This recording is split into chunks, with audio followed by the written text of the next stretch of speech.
Zaključili smo prvo podelitev nagrade Edvita, nagrade za trajnost. Prijavljenih je bilo več kot 50 prijaviteljev z velike večine slovenskih univerz.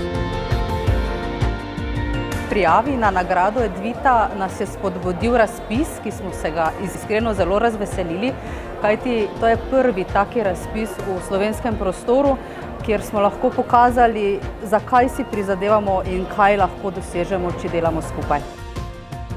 Spodbudila bi tiste, ki razmišljajo o prijavi, bi spodbudila, da to naredijo. Že sam proces je dober primer, da lahko ovrednotite svoje lastno delo. Pomembno je, da rezultati ne ostanejo skriti in ravno nagrada Edvita je odlična priložnost, da odlični rezultati, sodelovanje, povezovanje postane javno in širše.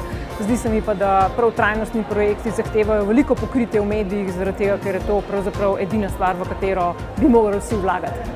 Sporočilo vsem, ki bi se želeli prijaviti, pa si tega morda ne upajo, je: bodite drzni, kajti vsi se trudimo in vsi si prizadevamo za boljši jutri. In s tem, ko pokažemo svojo prijavo in svojo pripravljenost, dejansko naredimo prvi korak k temu. Konec koncev imamo samo en svet in se mi zdi, da je zelo pomembno, da ga ohranjamo, da se na nek način vračamo k svojim koreninam in razmišljamo o tem, kaj se je včasih delalo dobro in kaj lahko v prihodnosti delamo še boljše.